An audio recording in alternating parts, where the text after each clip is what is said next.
निर्वेदपद्धतिः एकत्रिंशी प्रपद्ये पादुकां देवीं परविद्यामिव स्वयं यामर्पयति दीनानां दयमानो जगद्गुरुः प्रपद्ये पादुकां देवीं परविद्यामिव स्वयं यामर्पयति दीनानां दयमानो जगद्गुरुः अपि जन्मनि पादुके परस्मिन् अनगैः कर्मभिरीदृशो भवेयं ययिमे विनयेन रङ्गभर्तुः समये त्वां पदयोः समर्पयन्ति परिवर्तयिता पितामहादीन् त्वमिवानन्तमसौ वहत्यनेहा अधुनापि न शौरिपादुके त्वाम् अनघालम्बनमभ्युपैति चित्तं कमलाद्युषिते निधौ निरीहे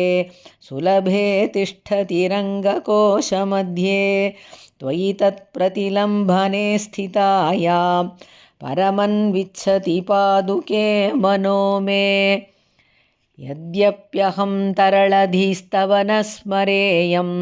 न स्मर्तुमर्हति कथं भवती स्वयं मे वत्से विहारकुतुकं कलयत्यवस्था का नाम केशवपदावनिवत्सलायाः मातर्मुकुन्दकरुणामपि निह्नुवानात् किं वा परं किमपि किल्बिषतो मदीयात् गाढं गृहीतचरणागमनापदेशात् तत्प्रेरणप्रणयिनी तव चेन्न लीला क्षीबासि काञ्चनपदावनिकैटभारेः पादारविन्दमकरन्दनिषेवणेन देवि त्वदन्तिकजुषः कथमन्यथा मे दीनाक्षराणि न शृणोषि दयाधिका त्वं मातस्त्वदर्पितभरस्य मुकुन्दपादे भद्रेतराणि यदि नाम भवन्ति भूयः कीर्तिः प्रपन्नपरिरक्षणदीक्षितायाः किं न त्रपेत तव काञ्चनपादरक्षे दौवारिकद्विरसनप्रबलान्तरायैः दूये पदावनि दुराड्यबिलप्रवेशैः तद्रङ्गधामनिरपायधनोत्तरायां त्वय्येव विश्रमयमंशुमनोरथं मे व्यामुह्यतां त्रिविधतापमये निदाघे मायाविशेषजनितासु मरीचिकासु संस्पृष्टशौरिचरणाचरणावनि त्वं स्थेया स्वयं भवसि नश्चरमे पुमर्थे अच्छेद्यया विषयवागुरया निबद्धान् दीनान् जनार्दनपदावनि सत्पथस्था प्रायः क्रमेण भवती परिगृह्य मौलौ कालेन मोचयति नः कृपया सनाथा संवाहिकाचरणयोर्मणिपादरक्षे देवस्य रङ्गवसतेर्दयिता ननु त्वं कस्त्वां निवारयितुमर्हति योजयन्तीं मातः स्वयं गुणगणेषु ममापराधान् किं वा भविष्यति परं कलुषैकवृत्तेः एतावताप्यनुपजातमनेहसा मे एकं तदस्ति यदि पश्यसि पादुके ते पद्मासहायपदपङ्कजभोगसाम्यं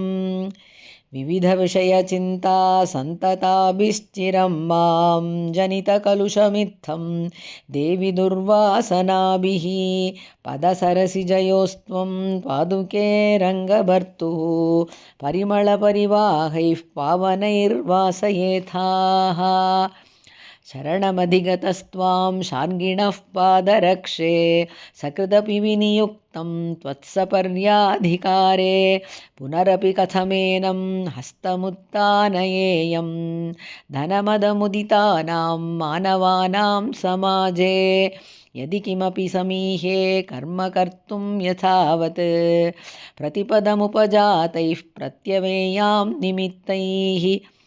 अवधिरसि यदि त्वं तत्र नैमित्तिकानां शरणमिह न किं मे शौरिपादावनि स्याः परिकरैराविला चित्तवृत्तिः शब्दादीनां परवशतया दुर्जयानीन्द्रियाणि विष्णोः पादप्रणयिनि चिरादस्य मे दुःखसिन्धोः